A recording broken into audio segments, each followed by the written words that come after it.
นี้พูดมาเดี๋ยวไม่ช่วยอยู่นะครับเรื่องตลาดเดี๋ยวนี้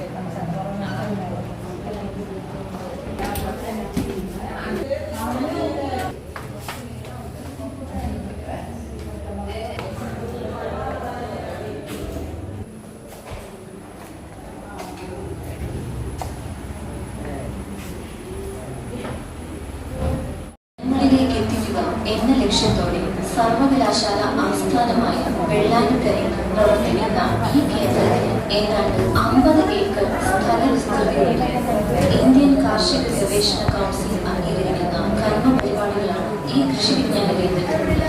കൃഷിയില പരീക്ഷണം, മുൻനിര പ്രദർശനങ്ങൾ, പരിശീലനങ്ങൾ എന്നിങ്ങനെയാണ് വിളപരിപാലനം, കീടരോഗ നിയന്ത്രണം, കാർഷിക എഞ്ചിനീയറിംഗ്, ഭക്ഷ്യ സംസ്കരണം, മൃഗസംരക്ഷണം എന്നിങ്ങനെയുള്ള വിഷയങ്ങളിൽ പരിശീലനങ്ങൾ കൃഷി വിജ്ഞാന കേന്ദ്രം സംഘടിപ്പിക്കുന്നു. കൃഷി വിജ്ഞാന കേന്ദ്രത്തിന്റെ 10 ഏക്കറോളം കൃഷിഭൂമികളുടെ യന്ത്രവൽക്കരണത്തിന്റെയും നിയന്ത്രണമാകുന്നതിന്റെയും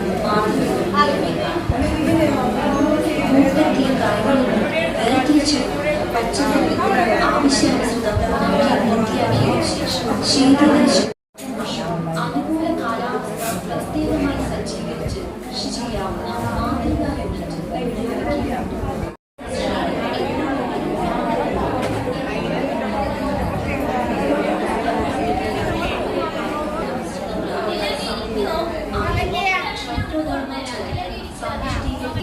കർഷകരെ കാർഷിക സംരംഭത്തിനായി ഉയർത്താൻ പര്യാപ്തമായ ശാസ്ത്രീയ സാങ്കേതിക കർഷക സമൂഹത്തിലേക്ക് സാമൂഹിക ഉത്തരവാദിത്തമാണ് കൃഷി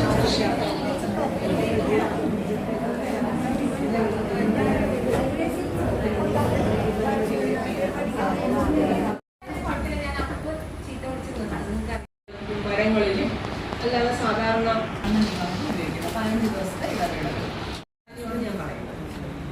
ഇത് നമുക്ക് നേർപ്പിച്ച് ഉപയോഗിക്കാം. പച്ചക്കറികളൊക്കെ കളിച്ച് നമ്മൾ നേർപ്പിച്ച് ഉപയോഗിക്കാം. നെല്ലിലൊക്കെ നേർപ്പിച്ച് ഉപയോഗിക്കുന്നത് നല്ലത്. കാരണം നല്ല വീര്യമുള്ളതാണ്. കരിമ്പി ചിലപ്പോൾ എല്ലാം കൂടെ ഉപയോഗിക്കാം. ഇതിൽ ഘനജീവാമൃതം എന്ന് പറഞ്ഞ് വേറൊരെണ്ണമുണ്ട്. അതായത് ഇത് ബീജാമൃതമാണ്. ഘനജീവാമൃതം, ജീവാമൃതത്തിന് തന്നെ ഘനരൂപമാണ്. അല്ലെങ്കിൽ ഖനിയിൽ കെട്ടിയിടുക. അത് 20 ലിറ്റർ വെള്ളം നമ്മുടെ ബക്കറ്റിൽ നമ്മൾ പലപ്പോഴും ഉണക്കാത്ത മിക്സിയൊക്കെ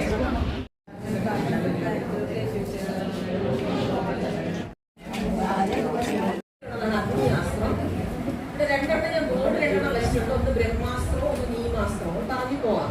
ഇതിൽ ഈ അഗ്നിയാസ്ത്രത്തില് പുകയില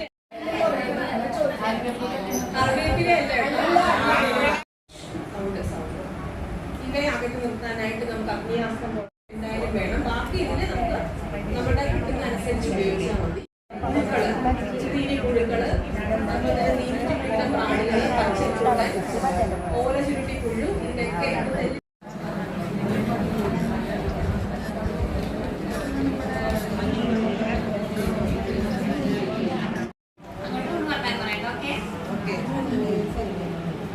പച്ചക്കറി കൃഷി രീതിയെ കുറിച്ചാണ് പറയുന്നത്. എല്ലാവരും ചെയ്യുന്നവരായിരിക്കും. ഒരു മനുഷ്യൻ ഒരു ദിവസം 100 ഗ്രാമെങ്കിലും പച്ചക്കറി വെച്ചിരിക്കണം എന്ന് പറയും. അല്ലെങ്കിൽ ഇതുപോലെ തെങ്ങിൻതോപ്പിൽ ഇടവിളയായിട്ട് നമുക്ക് ചെയ്യാം. പയറായാലും ചേനയായാലും ചീര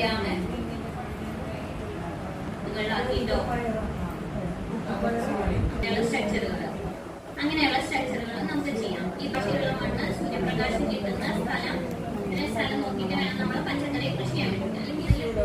അപ്പൊ എന്താ, എല്ലാം ഒരേ സമയം മുളയ്ക്കും, ഒരേ സമയം എല്ലാം ചെയ്യാം. പാവല്, മത്തൻ, കുമ്പളം, പടവലം ഇതൊക്കെ ചെയ്ത് നന്നായിട്ട് നല്ല കായ് വലിയ. പിന്നെ ട്രൈക്കോഡർമ കേട്ടുണ്ടോ നിങ്ങള്? ട്രൈക്കോഡർമയും ഒരുതരം ഫംഗസാ. ഇതിന് തൈയായിട്ട് നടാൻ പറ്റുമോ? പറ്റില്ല. ചിലത് തൈ ഇട്ട് തൈ പറിച്ചു കഴിയുമ്പോൾ കൊണ്ട് നടുമ്പോൾ നന്നായി നല്ല രീതിയിൽ ഉണ്ടാവില്ല. അപ്പൊ നേരിട്ട് തൈകളായിട്ട് പറിച്ചു നടാൻ പറ്റിയത് ഏതൊക്കെയാ? ചീര നമ്മൾ തൈകളെ നടുക. പിന്നെ വഴുതന, തക്കാളി, മുളക്, പിന്നെ ക്യാരറ്റിൽ കുഴിച്ചിടാം.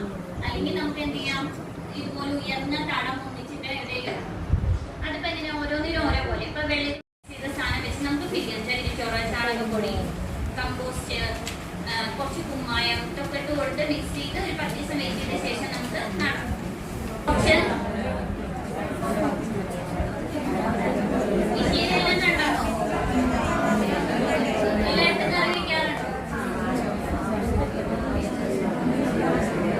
നമ്മുടെ കേയും വൈദ്യുതി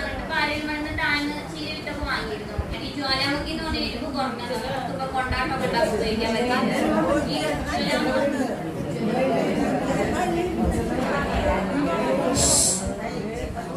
ഈ വെള്ള കാന്താരി ഏറ്റവും അനുയോജ്യം. പിന്നെ മാലിമുളക്, വെള്ളാരി തേജസ് എന്ന് പറഞ്ഞിട്ട് മാലിമുളക് ഒരു 2.5 അടി അകലത്തിലൊക്കെ നടണം. പിന്നെ തക്കാളിയുടെ ശക്തി മുക്തിയാണ്. നമ്മുടെ കേരളത്തിലെ ക്ലൈമറ്റിലെ തക്കാളി, വഴുതന, മുളക് ഇതിനൊക്കെ നമ്മുടെ മണ്ണിൽ ബാക്ടീരിയൽ വാട്ടം ഒരുപാട് കൂടുതലായിരിക്കും. കഴിക്കുമ്പോൾ നമ്മുടെ ശരീരത്തിന് വളരെ നല്ലതാണ്.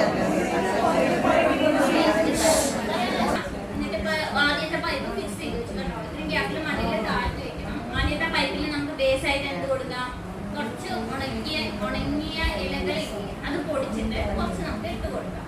നേരെ മണ്ണുമായിട്ട് കോണ്ടാക്ട് വരാതെ കുറച്ച് ഉണങ്ങിയ ഇലകൾ ഇട്ട് കൊടുക്കാം. പിന്നെ നമ്മുടെ പച്ചക്കറി വേസ്റ്റോ അടുക്കളയിലെ വേസ്റ്റോ എന്തായാലും നമുക്ക് കൃത്യമായ ഇലകളിൽ ഇട്ട് കൊടുക്കാം. കുറച്ച് ദിവസം കഴിയുമ്പോൾ 1 പിടിയോ 2 പിടിയോ മണ്ണ് അതിൽ ഇട്ട് കൊടുക്കാം. പിന്നെ നമുക്ക് ഇനി ഒന്നും വേണ്ട, ഇനോക്കുലൊന്നും വേണമെന്നില്ല. അല്ലെങ്കിൽ ഇനോക്കുലായിട്ട് നമുക്ക് എന്ത് കൊടുക്കാം, ഒന്നില്ലെങ്കിൽ ചാണകത്തിന്റെ വെള്ളം, പച്ച ചാണകത്തിന്റെ തെളിയില്ലേ അത് ഒഴിച്ചു കൊടുക്കാം. 1-2 തവണയായിട്ട് ഇടയ്ക്ക്. അല്ലെങ്കിൽ പുളിച്ച മോരില്ലേ അത് അങ്ങനെ ഒഴിച്ചു കൊടുക്കരുത്. വെള്ളത്തില് കലക്കി നേർപ്പിച്ചിട്ട് കുറച്ച് പുളിപ്പിച്ച മോര് ഒഴിച്ചു കൊടുക്കാം. പിന്നെ നമ്മുടെ അടുക്കള വേസ്റ്റ് ഒക്കെ ഇങ്ങനെ ഇട്ടിട്ട് പോയി ഒരു പൈപ്പ് നിറയെ എല്ലാവരും വീട്ടിലൊരു 4-5 പേരൊക്കെ അല്ലേ ഉള്ളൂ. ഒരു പൈപ്പ് ചിലപ്പോൾ ഒരു 2 മാസം 2.5 മാസം കൊണ്ടേ നിറയുള്ളൂ. അത് കഴിഞ്ഞ ശേഷം നമുക്ക് അത് അടച്ചു വെക്കാം. നമുക്ക് അടുത്ത പൈപ്പ് 10 ചെടി 20 ചെടി ഉണ്ടെന്ന് വിചാരിക്കും. ഇന്ന് വൈകുന്നേരം രാവിലെ ഒരു അരമണിക്കൂർ പോയി നോക്കുക. അപ്പൊ നമുക്ക് അപ്പൊ തന്നെ ഒരുമാതിരി രോഗം കീഴൊക്കെ ഇനീഷ്യൽ സ്റ്റേജിൽ തന്നെ കൺട്രോൾ ചെയ്യാൻ പറ്റും. ഇതിൽ 2-3 അല്ലെങ്കിൽ 10-20 ചെടി അല്ലെങ്കിൽ 1 ലിറ്ററിന് ഉണ്ടാക്കിയാൽ മതി. അപ്പൊ ഈ അളവിൽ എന്താ വെച്ചാൽ 1 ലിറ്ററിലുള്ള കുറയ്ക്കൽ ചെയ്തിട്ട് വേണം നമ്മൾ ഉണ്ടാക്കാൻ. ഓരോ വീഡിയോ കാണും. നമ്മുടെ സോഡ ഇതൊക്കെ 1 ലിറ്റർ വെള്ളത്തിൽ കലക്കിയിട്ട് സ്പ്രേ ചെയ്ത് കൊടുക്കാം. ഇതൊക്കെ നമ്മൾ ജൈവ രീതിയിൽ മാർഗം പറയണ എപ്പോഴാ, ചെടി നശിക്കാനാവുമ്പോൾ ചെയ്ത് കൊടുത്തിട്ട് ഒരു കാര്യമില്ല. അപ്പൊ നമ്മൾ ദിവസേന എന്നും ഒരു 5 മിനിറ്റോ 10 മിനിറ്റോ പോയി നോക്കും. രോഗവും കീടവും അനുസരിച്ച് കൂടിയ മണ്ണുകളിൽ ഈ അസുഖം കൂടും. പിന്നെ ട്രൈക്കോഡർമ വെച്ച് വിത്ത് ട്രീറ്റ് ചെയ്യാം. അധികം നന ഒഴിവാക്കാം. പിന്നെ ട്രൈക്കോഡർമ വെച്ച് സമ്പുഷ്ടീകരിച്ച് ചാണകം ഇട്ട് കൊടുക്കാം. ക്ലാസ്സാണ് നമ്മൾ പഠിച്ചത്. കുറെ പേര് ചെയ്യുന്നത് കൊണ്ട് തന്നെ അവർക്ക് നല്ല ഉത്സാഹമുള്ള സെഷൻ ആയിരുന്നു അല്ലെ. എല്ലാവർക്കും നല്ല താല്പര്യമുണ്ട്.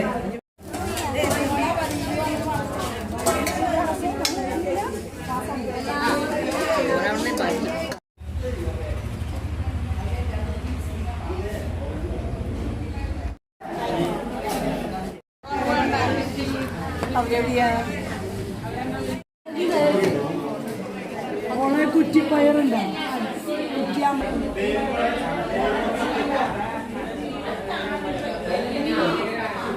ഞാൻ പറഞ്ഞ നല്ല സ്പീഡിലായിരുന്നു. അത് നിങ്ങൾക്ക് മനസ്സിലായില്ലേ അല്ലേ? ചോളം, റാഗി, തിന, ചാമ, ബജ്റ, കമ്പ്, പനിവരക്, പല തരത്തിലുള്ള കുതിരവാലി എന്നൊക്കെ പറയുന്ന പലതരം ധാന്യങ്ങളുണ്ട്. നമ്മുടെ തൃശ്ശൂർ ജില്ലയില് അധികം അത് കൃഷിയില്ല. റാഗി മാത്രമാണ് പൊതുവെ കുറച്ച് ഏരിയയിലൊക്കെ കൃഷി ചെയ്യുന്നുള്ളൂ. പാലക്കാട് ഭാഗത്ത് റാഗി, കുതിരവാലി ഇതൊക്കെ കൃഷി ചെയ്യുന്നുണ്ട്. പിന്നെ അവിടുന്ന് അങ്ങോട്ട് തമിഴ്നാട്ടിലും കർണാടകയിലും ഇതെല്ലാതും ധാരാളം കൃഷി ചെയ്യുന്നുണ്ട്. അപ്പൊ ഇതെല്ലാം എന്താണ് പൊതുവായ പ്രത്യേകത എന്ന് മാത്രം പറയട്ടെ. ഓരോന്നിനെ കുറിച്ച് ഞാൻ വിശദീകരിക്കണില്ല കേട്ടോ. അതായത് മലയാളമാണ്. ചോളം, കമ്പ്, ചാമ ഇത് ധാരാളമായിട്ടുണ്ടാവുന്നതാണ്. മേജർ മില്ലറ്റ്സ് എന്ന് പറയും. ചോളം, കമ്പ്, ചാമയൊക്കെ നമുക്ക് കിളിക്ക് കൊടുക്കുന്ന ഭക്ഷണമായിരുന്നു അല്ലെ. ഇപ്പോഴും അതെ. റാഗി, തെന, പനിവരക്, കുതിരവാലി, വരക് ഇങ്ങനെയൊക്കെയുള്ള ചെറു ധാന്യങ്ങളുണ്ട്. അതിൽ കമ്പ് എന്നൊക്കെ പറയുന്നതിൽ പ്രോട്ടീൻ കണ്ടന്റ് അരിയിലുള്ളതിനേക്കാൾ പ്രോട്ടീൻ കണ്ടന്റ് കൂടുതലാണ്. അതുപോലെ റാഗിയിലുള്ള ഈ റാഗി എന്ന് പറയുന്ന റാഗിനകത്തുള്ള കാൽഷ്യത്തിന്റെ അളവ് 340 മില്ലിഗ്രാം ഒക്കെയാണ്. ഈ റാഗി ചെറിയ കുട്ടികൾക്ക് പണ്ട് മുതൽ നമ്മൾ കൊടുക്കുമല്ലേ അവസ്ഥ. ടേസ്റ്റ് അവരുടെ ഒക്കെ കണ്ടിട്ടുണ്ടാവും അല്ലെ.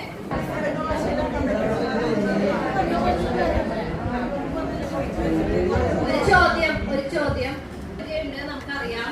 അതിന് വേറെ ഗ്ലൂട്ടൻ എന്ന് പറയുന്ന സാധനം ഉള്ളത് കൊണ്ടാണ്. പക്ഷെ ഓരോന്നിനും കമ്പ് എന്നൊക്കെ പല നാട്ടിലും പല പേരുകളുണ്ട്. ചിയ ചിയ സീഡ് ഒരു സ്യൂഡോ സീരിയലാണ്. ഇതിൽ ചെറുധാന്യങ്ങളിൽ പെടില്ല. വേറൊരു സ്യൂഡോ ചിയ സീഡ്. ഇത് സംസ്കരിക്കാനുള്ള യന്ത്രങ്ങളെ ഇവിടെ നമ്മള് ഇത് ഭയങ്കര ഇഷ്ടമാണ്. അവര് അതിന്റെ ഉൽപ്പന്നം എന്ന് പറയുന്നത്. നമ്മുടെ നാട്ടില് ഫ്രഷ് കട്ടിലെല്ലാം ഐഡിയകളാണ്. ഇതിൽ ഓരോന്നിലും ഡീറ്റെയിൽഡ് ആയിട്ടുള്ള ട്രെയിനിങ്ങുകൾ ഉണ്ട്. ഫ്രഷ് കട്ട് വെജിറ്റബിൾസ് അല്ലെങ്കിൽ മിനിമലി പ്രോസസ്ഡ് വെജിറ്റബിൾസ്, പച്ചക്കറികള് ഒരു കുടുംബത്തിന് ആവശ്യമായ പോലെ ഇതൊക്കെ കളഞ്ഞ് വറുക്കാൻ പാകത്തിന് തേച്ചത്, കട്ട് ചെയ്ത് കഷ്ണങ്ങളാക്കിയത്, കറി വെക്കാൻ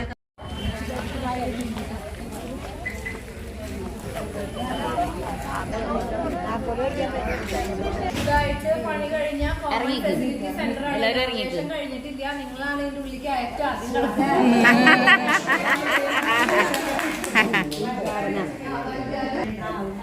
നമുക്ക് ഇലക്ഷനൊക്കെ ആയാലും മന്ത്രിമാരൊന്നും കിട്ടാത്ത കാരണം പ്രവർത്തിച്ചു തുടങ്ങിയിട്ട് ഇതില് നമ്മള് ചക്ക പൾപ്പ് ചെയ്യും.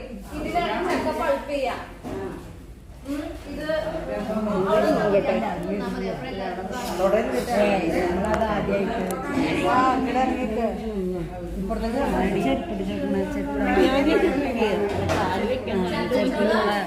മിണ്ടാതിരിക്കേ. ഇതിലൂടെ ഈ ട്രേ നിറച്ച് ചക്കച്ചോളം ഇട്ടോടുത്ത ഇതിലൂടെ വന്ന് അരിഞ്ഞ് അപ്പൊ നമ്മൾ സാധാരണ ഉരുളിയിൽ വേവിച്ചിട്ടാണ് നമ്മള് ചെയ്യാം. അതിന്റെ ആവശ്യമില്ല. ചക്കച്ചോളായിട്ട് എന്തെങ്കിലും കുരു കളഞ്ഞിട്ട് അതിന്റെ ആവശ്യമില്ല. പ്രോസസ്സിന്റെ ആവശ്യമില്ല. നല്ല പൾപ്പായിട്ട് അരിഞ്ഞു കിട്ടും. ആ അരച്ച ബക്കറ്റിന്റെ പൾപ്പ് അങ്ങനെ എന്നെ എടുത്ത് ഇതിലേക്ക് ഇടും. എന്നിട്ട് പിന്നെ നമ്മള് ശർക്കര വേറെ ഉരുക്കി കല്ലൊക്കെ കളഞ്ഞ് വെച്ചിട്ടുണ്ടാവണം.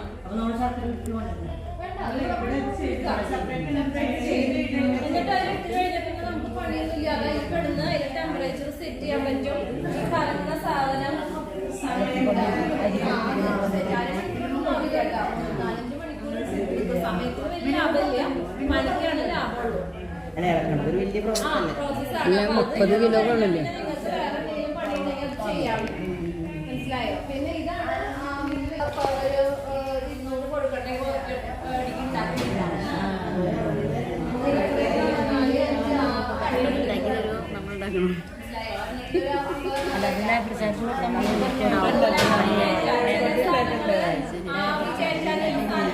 ഒന്നിച്ച് വെച്ച് ആവി കയറ്റാം. ഇതിന്റെ വെള്ളം ചെയ്യാം.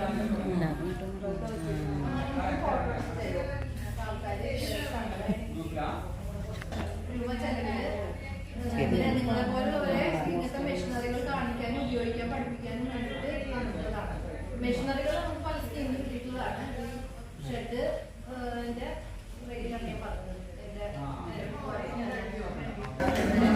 ഇതിനകത്ത് കോൾഡ് സ്റ്റോറേജ് ഉണ്ട്. നിങ്ങൾക്ക് കർഷകര് കുറേ ഉണ്ടാവുമ്പോൾ വെക്കാനായിട്ട് ചോദിക്കാറ്. പൈനാപ്പിൾ സീസൺ വരും. അപ്പോ വിറ്റ് പോവാണ്ടേ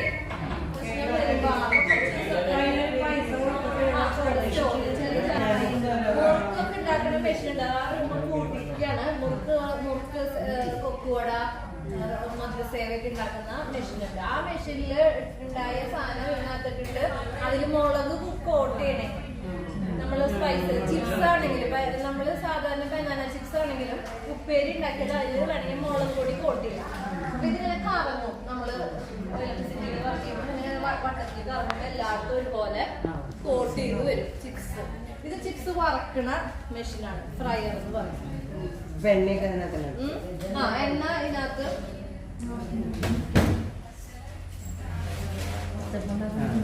ഇതൊക്കെ ഇപ്പഴേ കുറച്ച് നാളായിട്ട് യൂസ് ചെയ്തിട്ടില്ല. അപ്പുറത്ത് പൊടി പിടിച്ച് കിടക്കുന്നത് അതൊക്കെ റെഡിയാക്കാനുണ്ട്. വർക്ക് ചെയ്യുന്ന സാധനം തന്നെയാണ്. ഇതില് എണ്ണ നിർത്തിയിട്ട് അരി അതുപോലെ റാഗി ഇതൊക്കെ പൊടിക്കാനുള്ള മെഷീനറിയാണ്. എത്ര കിലോ വേണം? അത് നിങ്ങള് 1 കിലോ വേണമെങ്കിൽ പൊടിക്കാം. പക്ഷെ നിങ്ങൾക്ക് ഒരു ഓട്ടോറിക്ഷ വിളിച്ച് കൊണ്ടുവരുമ്പോ ഒരു 1 കിലോ പൊടിച്ച് കിട്ടും. 1 കിലോ ആയാലും പൊടിച്ച് കിട്ടും. പക്ഷെ നഷ്ടമാണ്. നിങ്ങൾ 10-30 കിലോ കൊണ്ട് പോന്നാലാണ് നിങ്ങൾക്ക് ലാഭം ഉണ്ടാവുന്നത്. നെല്ല് കുത്തുന്ന യന്ത്രമാണ്. നെല്ല് പുഴുങ്ങി കുത്തുന്ന സ്വഭാവമൊക്കെ ഉള്ളവരാണെങ്കിൽ അത് കൊണ്ടുവരാം. അത് പുഴുങ്ങി ഉണക്കി കൊടുത്താൽ മതി.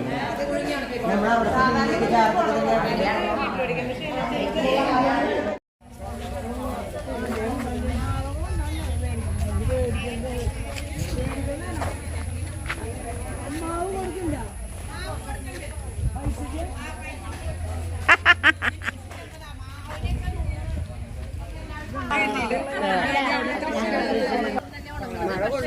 മഴ കൊള്ളില്ല, പൊടി അതൊന്നും അല്ലാത്തോണ്ട് മുളക് പൊടിയൊക്കെ നല്ല കിട്ടും.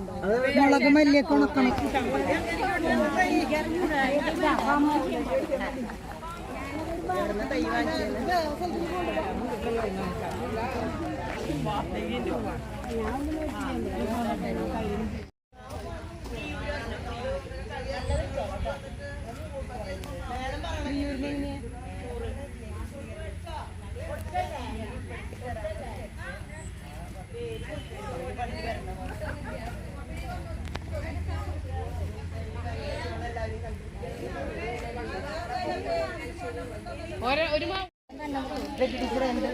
ഒരു പിന്നെ എന്നിട്ടുള്ള